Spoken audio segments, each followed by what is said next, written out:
people are saying there's a lot of buzz going around. No, not about the golden batter rule, about the Guardians adding an outfielder. Kinda, sorta, maybe not really. We'll talk about the Guardians outfield in 2024. If we got any answers from it, and we'll ask the question for the 800th offseason in a row. Will they do something to address their outfield?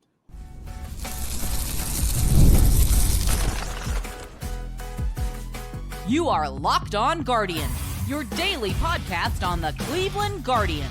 Part of the Locked On Podcast Network, your team every day. This podcast is where it's at. Get it? I got that one. You got that one? You can start the season with a big return on FanDuel. New customers can place a $5 bet. You're only going to get $150 in bonus bets if you win your first $5 bet.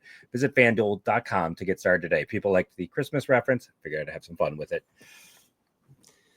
I want to spend more minutes on that than I do on this whole idea of a golden batter rule. This is as much time as I wanted to devote to it. Even though there are times silly. where it could have benefited the Guardians, I want nothing to do with it, and this is the only time I want to talk about it ever again.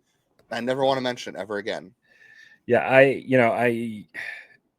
this is the first time I've ever agreed with all the old men who like to scream at trees and get mad about changes to the game. This is the first time I think I've ever been in the same boat with them. And for those who do not know me, I'm Jeff Ellis. They say every podcast is potentially someone's first podcast, hence why we do introductions. I've been here since the start of Locked On. Before that, I was a draft and prospect analyst at Scouts and 24/7. And before that, as one can tell, I've spent my whole life as a Star Wars fan. Trying to think of things I've been a fan of my entire life that don't come back to hurt me. Well, it's Star Wars and Ghostbusters. That's why I've also got my old Proton pack from when I was a kid. I don't have any of that. I'm only fans of things that hurt me. I have problems. Guardians baseball and Ohio I've State had some relationships like that in my life. Yeah, mine are all toxic. At least I'm not a Browns fan anymore. I am Justin Latta, Browns free since 2010, and golden batter rule free since forever because I'm never going to support Rob Manfred's ideas. But I have supported other places by covering the Guardians minor league system since 2007 at places like Guardians Baseball Insider. I was the editor-in-chief for a couple of years, and the News Herald, the Morning Journal, freelancing currently, and next year in Cleveland on Substack and Prospects Live, where we write about prospects. One guy at one time we wrote about, and we're talking about the outfield today, the Guardians outfield, of course. One guy we've both written about in the past is Steven Kwan, as we're talking about the Guardians 2024 outfield.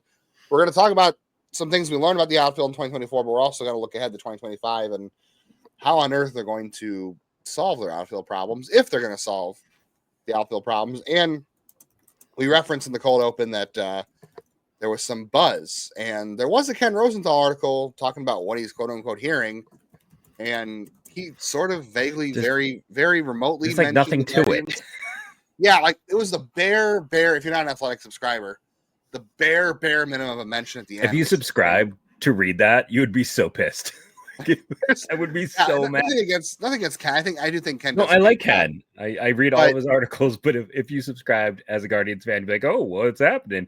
It was just the very minimum mention of the Guardians could add in the outfield, and he mentioned all the outfielders they have, and then he was like, "Well, maybe they could trade Lane Thomas. He's making a lot of money, and he is going to be a free agent at the end of the year." And then there was a quote from Chris Antonetti, which I don't even know when it was from, but it didn't even say anything about the outfield. So we don't even know if he was referencing the outfield then. So Ken Rosenthal thinks that he hears there's a possibility they'll do something with the outfield. But it was, like I said, the barest mentions of anything. But then he also was like, well, maybe they're just going to hold court until Chase DeLauter's ready. So it's like he kind of went back and forth. We're going to talk about today. Yeah. So first, let's talk about Steven Kwan real quickly, because obviously he is the one person in the outfield that actually you can count on. You know what you're going to get from him. I think the real question is, he was an all-star. He missed most of May with an injury this year. He's still returned in time to win the all-star vote to start in left field, which honestly, kudos to him, because if you'd have told me back in 2019 that Steven Kwan was going to be an all-star, I would have been very surprised. And 2019 was kind of his breakout year. But even then I was like, all-star? I don't know if he's going to be an all-star. I mean, Michael Brantley was, and I thought there were some makings of a Michael Brantley-like career there, but he's better in different ways than Brantley. Obviously better defensively, and a better hitter for average, less power, walks a little more. So is Steven Kwan, do we think that him being the all-star in the first half, obviously he hit a very big slump in the second half. Do we think that the first half is more true Steven Kwan? Is the second half? I don't think any of us think the second half is true Steven Kwan. When he struggled to hit 200. Yeah, I don't think that's him either. I don't think either is him. I don't think he's a 400 hitter, and I don't think he's a 200 hitter.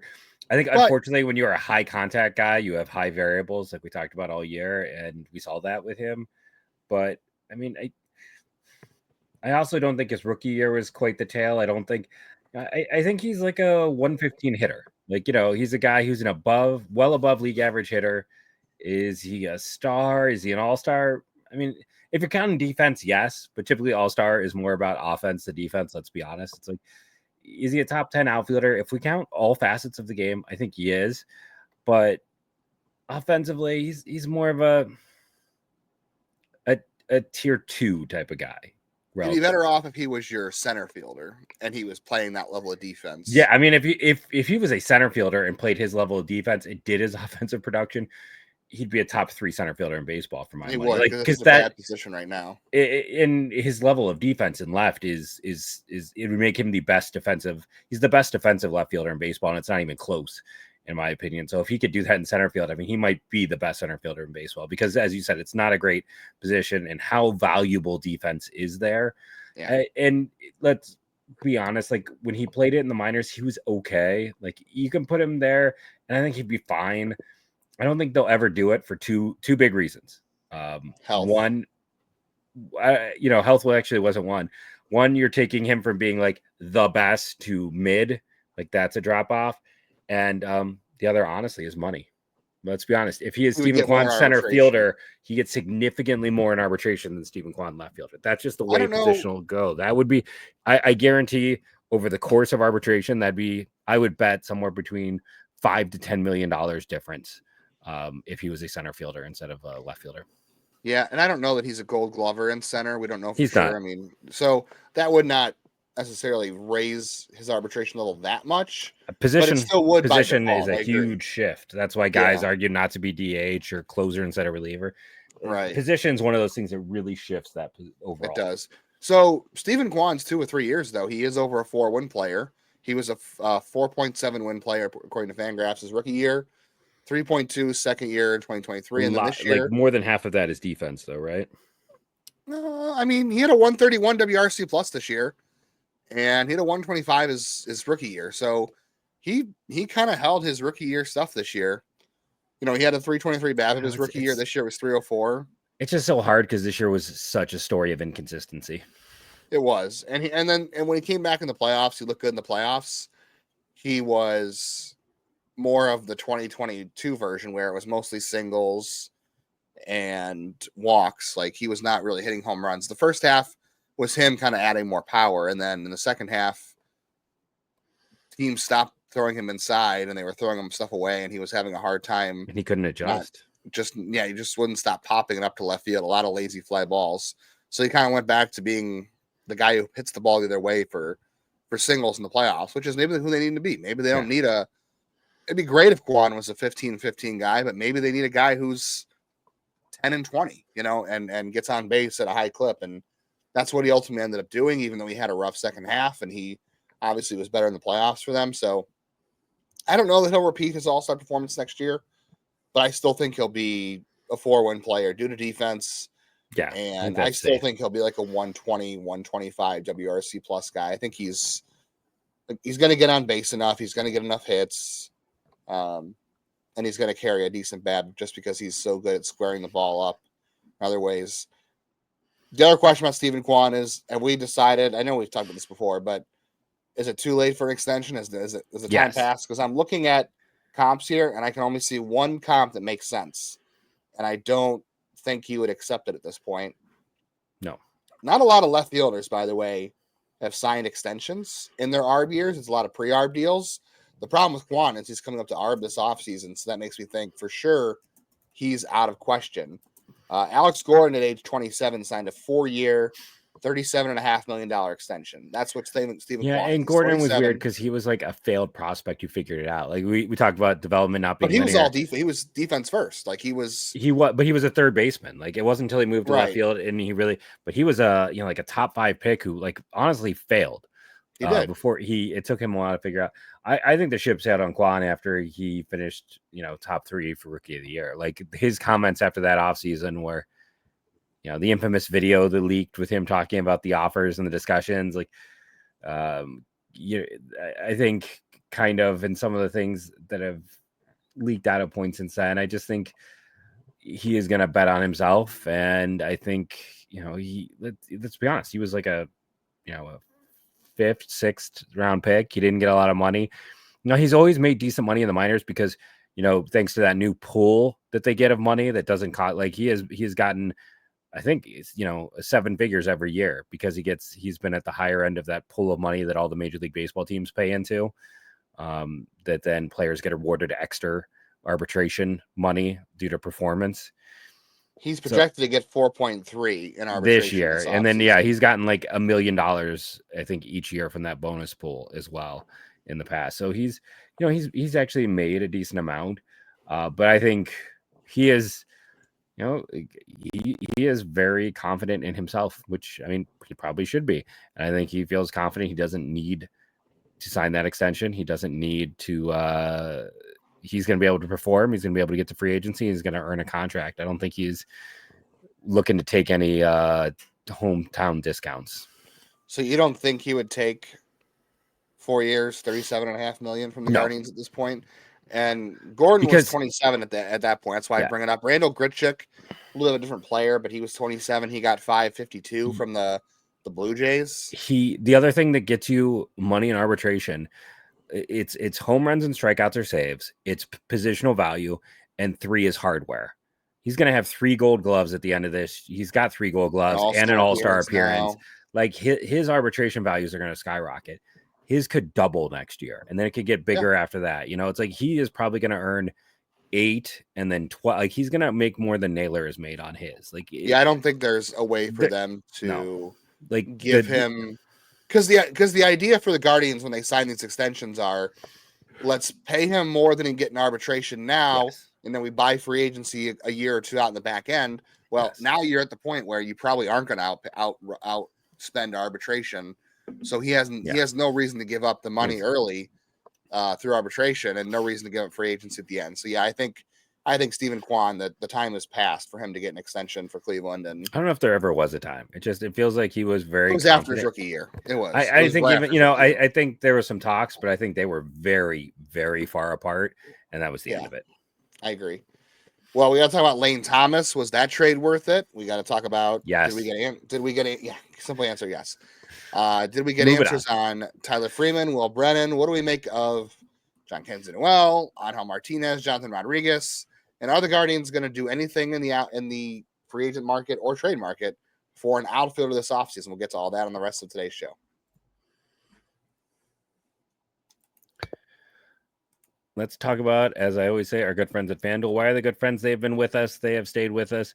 We appreciate those sponsors who stick with us right now. I was saying, hey, the Blue Jackets have been on a heater. Let's see how they are currently doing in their game against Calgary tonight.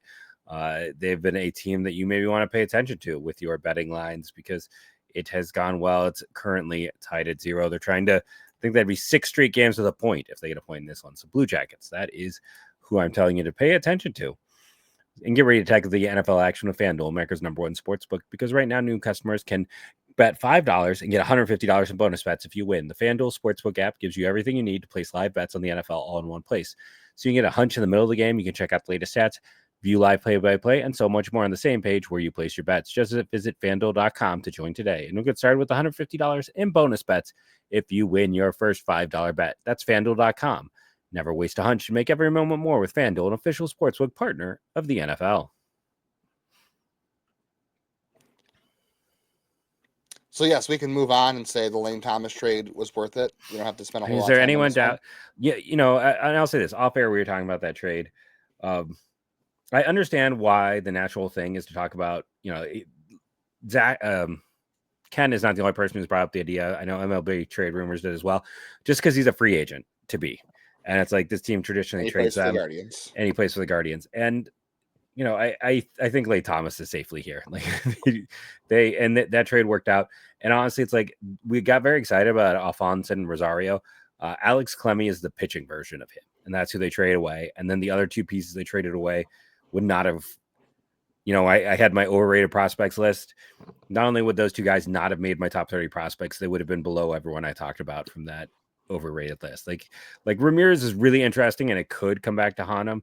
And Tana's could be a major leaguer, but they went out and made a trade, and they traded that value to get a guy for the next year and a half because they needed it. Because unfortunately, I think at this point you don't make that trade if Brennan or Freeman or any of those guys had been who they hoped they were.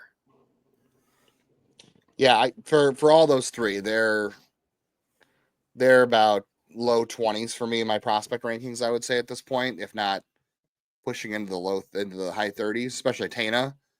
Clemmie and Ramirez have obviously immense upside, but also massive risk as well. So I don't know that. Yeah, there wasn't a whole lot of risk in that trade for them. I don't feel like I said, it could come back to bite them. But look, Lane Thomas had a great postseason, right? He had a great September. He had a great postseason. They wouldn't have.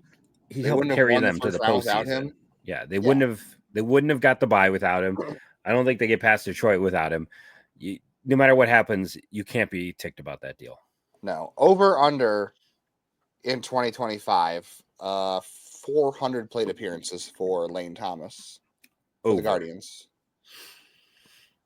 Over. Is he the starting center fielder on opening day? Yes. So they're not going to address center field. You're saying no, because ideally Lane Thomas is a right fielder. He is below average defender. That's a real good example of why being fast does not make you a good outfielder because he runs well. True. Yeah. He is not a good defensive center fielder. He's got a good arm too. Like he's got a great traits. He's got the traits. He just doesn't have. Maybe that's something you can work on. They got JT McGuire. Everyone loves JT McGuire. Maybe that's not good. I feel like they can help out in. By the way, Lane Thomas also projected in arbitration to 8.1, 8.3, 8.3, and I would bet he gets pretty close to 8. And maybe they'll settle below, but I'll bet she gets pretty close to 8. The one thing I'll say is years ago, I was a big Greg Allen fan because watching Greg Allen in AA, he always made the right break. It was preternatural. He would always go exactly where he needs to go. Lane Thomas is the opposite of that.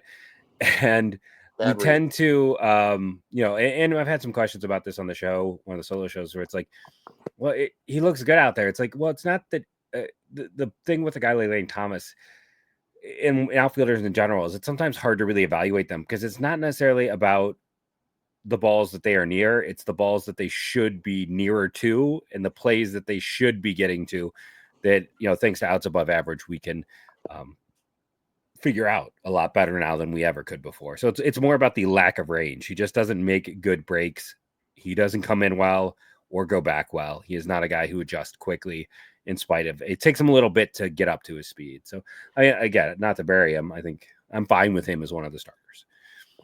Yeah, he might be honestly one of their better outfielders they've had in a while next to Kwan. I'm trying to think of an outfielder better than Lane Thomas that started for them in the last 5 years. Miles Straw. Oh, wait.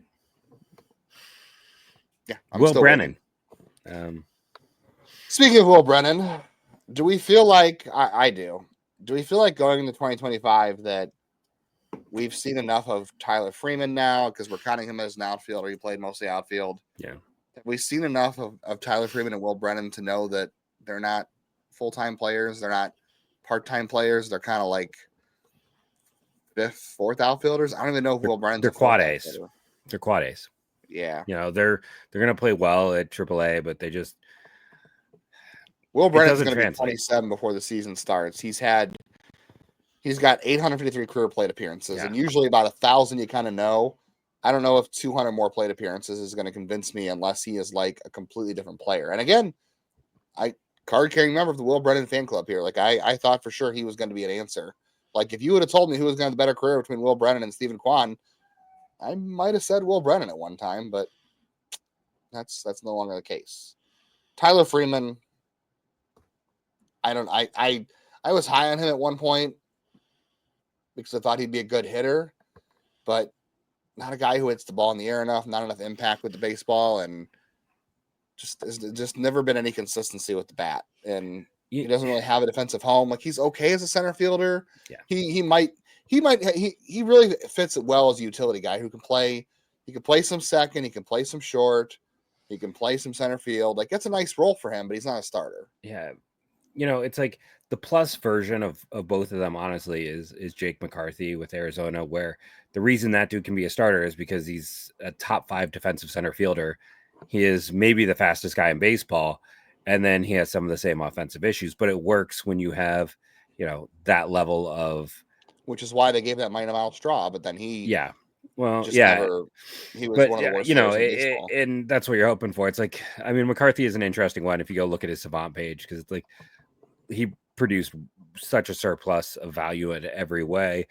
So if these guys, and Brennan is actually a really good defender most of the time. I know we had the postseason hiccup, but if you had the elite not a defense, point outs above average this year, he was below average in he was negative -1 outs above average. The year before, wasn't he? He was like awesome. Like in 2023, he was like one of the best in baseball. So it's weird. +5, yeah. So I don't know what the story there is, but like the positive outcome. That's why, like, I've kind of gone back and forth with like the Jake McCarthy of it all, but that's a show for another day. But I think with both these guys, honestly, for me, it's like Freeman and Brennan, like, and Schneemann, it's like you only need one. Like this is where the roster fodder is, in my general opinion. They have one open spot. We'll see what happens, but if they end up needing to add more, it's like, and I had someone, tweeted me today about, Will Brennan's trade fodder. It's like, no, he's not. Like, Will Brennan, every team's got 3 Will Brennans. Like, no one wants, you hope that there's more there. He was a really interesting story. They drafted him as a 2-way guy, all of that, but it just hasn't been. No, not enough impact with the baseball. And he had a 98 WRC plus last year, which is, that makes you a 4th outfielder. You're not a starter. Against right-handers, it's a 109, so like maybe he's playable against righties. But to me, it just wasn't there consistently. He was it's consistently been inconsistent. Yeah, I mean that does get you the strong part of the platoon, but a lot of that's carried by his month of June, which was a 161 WRC plus, which came with a 326 BABIP, which isn't terribly unsustainable, but it's also probably higher for a guy who doesn't hit the ball all that hard. Yeah. So, I think he's just a 4th outfielder. And again, I think he's a major league player. I just don't think he's a starter. And if you had Kenny Lofton and Albert Bell in center and left field, you could start Will Brennan in right field and not care. But you have Steven Kwan and Lane Thomas, who are fine, but you need more answers than that. Before we get into whether or not the Guardians are going to do anything externally in the offseason, where are you at on Noel, Martinez, and Rodriguez? Because you and I think both agree Jhonkensy Noel is not an outfielder. I know he made like a couple good plays on defense in the playoffs. He's got a great arm. The arm plays in right field, but consistently lacks the range. The range is bad. The range is really, really. I would prefer. If he plays every day, he might be the worst defensive right fielder in baseball. If they were going to. If they are trading Josh Naylor, if that does happen, I would be okay with Noel and Manzardo tag teaming first base and DH while David Fry gets healthy, and then you figure it out from there. Noel should get one more option. The Guardians are hopeful he's going to get another option, so you're not forced to have him on the major league roster in 2025. Martinez, I don't know. I think he needs more in AAA, but I don't know if I saw enough to really. I was high on him a couple years ago, and I don't know if I don't know if I see the full-time potential there with him right now. And then Rodriguez, there's power, there's an arm, but again, also a bad defender in right field, and just does not hit enough fly balls to get to that power. And this is a team that supposedly is preaching to their prospects all the time: pull fly balls, take those opportunities. I just don't see Rodriguez as anything more than Noel, but he doesn't get the ball in the air. At least Noel, when he does make contact, it goes in the air, right? And Rodriguez, when he makes contact, they're always ground balls, and that's inefficient for his profile. So I just don't see I don't think I see any of these guys as a long-term answer for 2025. And I don't know if I want to go into 2025 if any of these guys being guaranteed 300-400 at bats. Yeah, it's just a situation. I'm still not buying all the way in on Noel. I mean, go ahead and be mad at me if you want. I know people. He collapsed towards the end of the year. That once the league kind of got enough at bats, it was really bad. And if you look at his overall data, he had some of the worst chase, the worst K, worst whiff, worst squaring up. There's this team desperately needs power, so I wish he worked better. But he also is a pretty high ground ball guy himself. Like it's both him and Rodriguez. I've always been more of a believer in Rodriguez than Noel because Rodriguez has had kind of consistent higher level performances. So I'd kind of like to see Rodriguez. I'm not saying he's going to be anything great, but say what you will. You can't scout a stat line, but occasionally we overlook players. And often when we go back and look at those guys, they did perform, and he's performed really well the last few years. At least give him a long look in spring training. And then I always forget about Martinez because he's just, again, man, he's so inconsistent. I get why people like him. It's exciting. He hits the ball hard at points. But he has been just over his minor league career so incredibly inconsistent, and we haven't seen it up at the big leagues yet. When he's on, he's on, and when he's off, he's unplayable.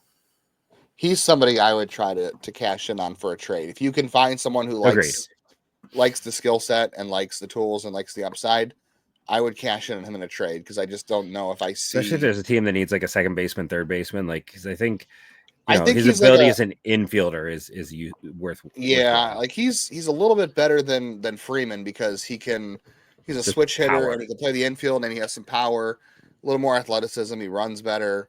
I think I like Martinez as like a better version of Freeman. So maybe he's a guy you can make into but it's so hard to make young players into utility players like we saw with Gabriel. So it's very hard to do that with those guys. All right, we're finally going to get to whether or not the Guardians are going to make any moves in the offseason. We've talked about some free agents. We've talked about some other guys. Are they going to address in the offseason? We'll get to that next.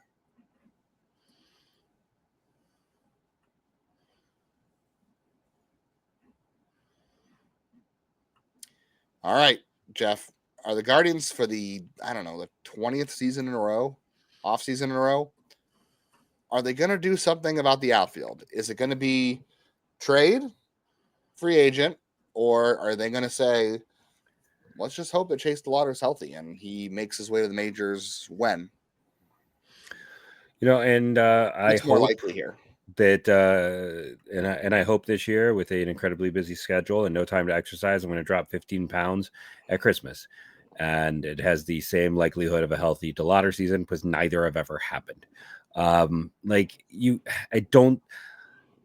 If DeLauter is healthy, it's the same thing as Espino. You can't count on it, but if it's there, you jump and you're happy. I know people are like, you can't compare it because DeLauter has played some years. He has played some years, but he has never had a healthy year. Going back through college, he's never had a complete season. Espino had a whole healthy year in 2019. Had a whole at some point, 2021. DeLauter has been since all of college, all of his minor league career. This is a guy who has missed 60%, maybe even 70% of the at-bats he should have had at this point in his career through college and through the pros due to health. Like that is significant. And it's the feet, but it is constant issues. And when it's not the feet, it's something else. There's something always going wrong. It just, his body can't hold up. Sometimes there are guys who are just so athletic. It's like the body can't hold up to the wear and tear of it all. So it's tricky. But you can't count on DeLauter being the answer. So I think if he's there, and let's be honest. Well, I said you can't, but are they? I don't think they want to block him, and I think that's also. I don't think they are. I don't know what it's going to be. I think they aren't because it's the same thing where like you trade for a Lane Thomas because Lane Thomas doesn't block DeLauter. Like they're kind of running at the parallel track. And if DeLauter gets there early and you're ready, then you find ways to make it work. You have platoon roles. You have the DH spot, which depending, especially with Fry down, you're going to be able to use that a lot more. There's a lot of ways to make it work. I think they're going to find a way to add a bat. I do. Through trade, through free agency. I talked about it on my solo show. If you missed it, we don't know what the TV money is going to be like. I'm thinking it's probably going to be close to half of what they got before is my best guess. That hurts, but this team is about 20 million below where they were in the salary. And the thing that no one else talks about is they set a record last year in draft spending. They're going to spend half as much on the draft this year. That's an extra like 10 million in the operating expenses as well. Like hopefully, it's like that draft spending is extra money. So it's like, okay, is that 30 million? I'm trying to remember what they made in TV money. It's like, I think the TV money was like 50 a year ago, or maybe it was 60. It's like half of that isn't 30. Like there is money. I think the thing you're not going to be happy about is they are going to wait on the fringes. They're going to wait and see who is available, who is kind of hurting, and then try to make their move. I'm still going to stick with Michael Tauchman as a guy they'll target. We talked about him a couple weeks ago. Yeah, you've talked me into him. You've talked me into Tauchman. He's a guy who gets on base. He's not a great defender, but he's not any worse than Lane Thomas. So you're not getting a whole lot better defensively, but you're not really sacrificing a ton. He's a guy who can be stable and he won't block DeLauter. Like I think you can't block DeLauter, but you also cannot not address the outfield. I don't think, like I said, I don't think Noel and Brennan and Freeman are guys you can mess around with next year. I just don't think those are guys you can go into spring training and say, one of you guys is going to get 500 at bats, so we're going to figure this out. Like, I just don't think you can guarantee that. I would like to believe in Michael Conforto. Yeah. Fangraphs has him at a 1 year, $12 million deal. I would do that tomorrow. Yes. Cleveland has not really had any aversions to 1 year deals. It's really often multi-year deals, which I think is why the Matthew Boyd thing didn't work out for them, because I don't think they were comfortable committing that much money over 3 seasons or 2 and then the buyout. I just don't know if Conforto's getting 1 year. He is a Boris client. I know someone in our comments mentioned, hey, he's a Boris client, and that means they won't sign him. They're not afraid of Boris. That's not totally true. My only question about Conforto is this. Boris has had a rough couple of off seasons, not in terms of money, because his clients are still making stupid money, but a lot of them, like Conforto was a guy who signed late in his last free agent contract. Yeah. 2, and then last year he had a bunch of guys who signed late because it was just a bad maneuver. This year, I think he's trying to strike early so he doesn't get to that point again. So I don't know if that helps Cleveland or hurts Cleveland. I feel like it's going to hurt them. Whereas if Conforto is around in like late January, that might help them get him someone like him. Because I think ideally he's there. Like someone's going to say Jock Peterson. Jock Peterson can't play outfield. Like he's a DH, and that's it. So for me, it's Conforto, it's Tauchman, or it's probably a trade. Like there's really nobody else on that list. That and I've another guy I've gone back. You talked me into Tauchman. I've already brought him up once. Like Jake McCarthy is interesting. I know someone brought him up on the show, and I know you'll to say that he has a lot of things. Like they need power. Unfortunately, the thing with power is it's hard to acquire and be expensive. McCarthy is up to 1,200 big league at bats, and he's got a career WRC plus of 103. His worst year was a 78. This past year he's one of the best defensive center fielders in baseball. He steals a ton of part 2. Miles Straw could never even. He would have been lucky to sniff a 77, let alone 1,200 at bats and over 100 WRC. One time he was a 99 or 90. Yeah, but I'm saying this is his worst year was a 78, and he's at a 103. Straw is not a. He's not Straw. Like Straw was not a guy who in 1,200 at bats was league average over the course of it. Like he's got the defense and the speed. He's a better outcome version of them. There is no power. If you want to say he's got Miles Straw power, fine. I can agree with that there. He walks a little bit, doesn't strike out a lot.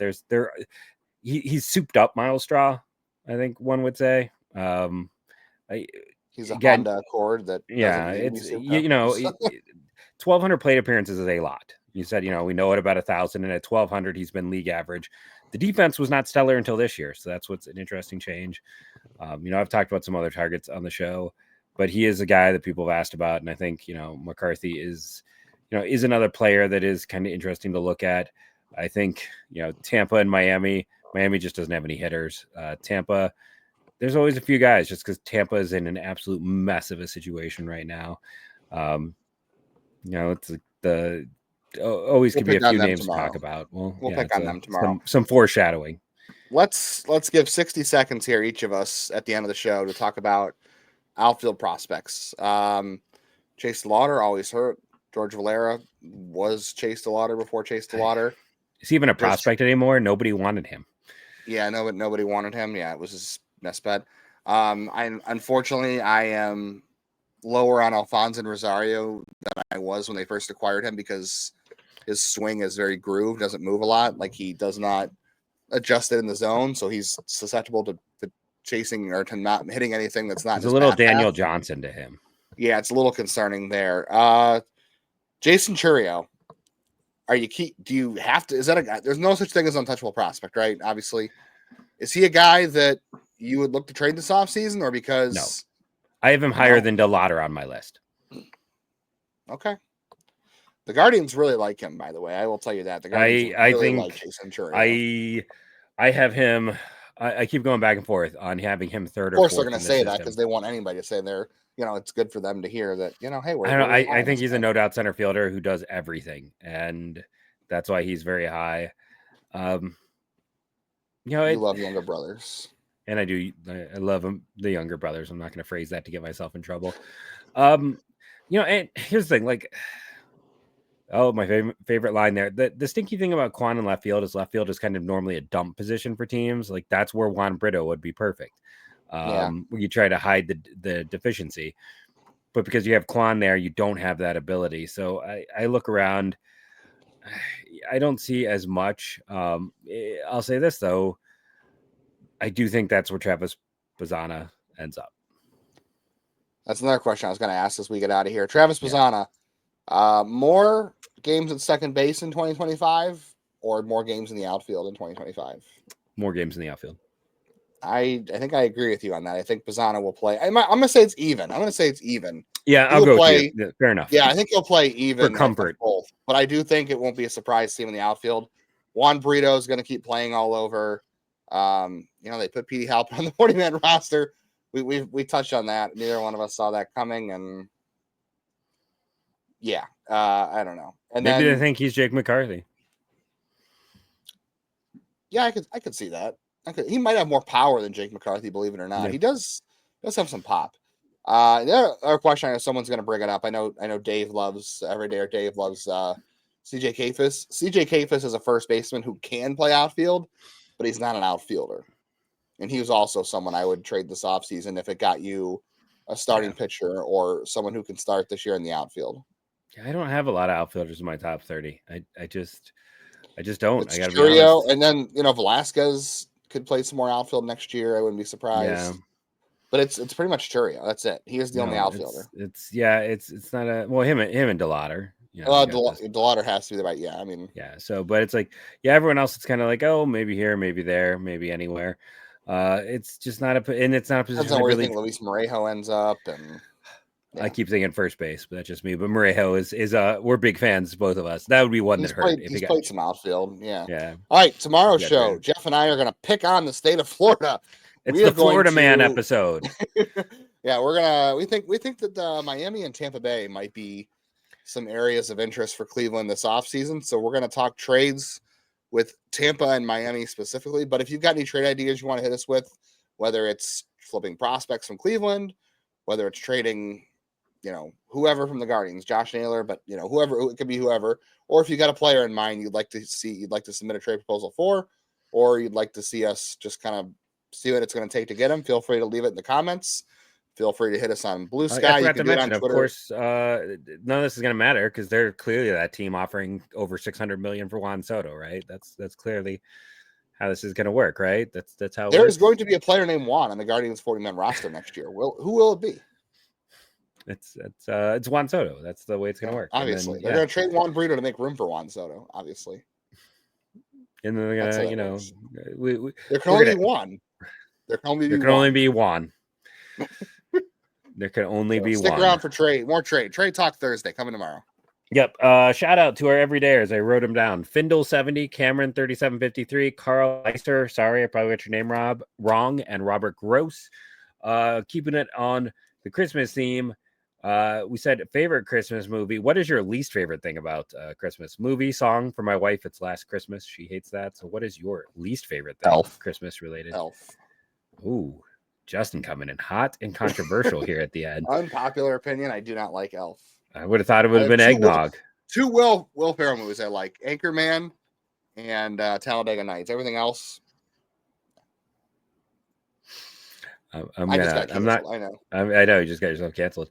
I would have thought for sure it was eggnog. So shows what I know. But thank you all for joining us, rating and reviewing, being here every single day. Tell us what you think. Send us those trade proposals for a Florida Man episode, and Guardians go.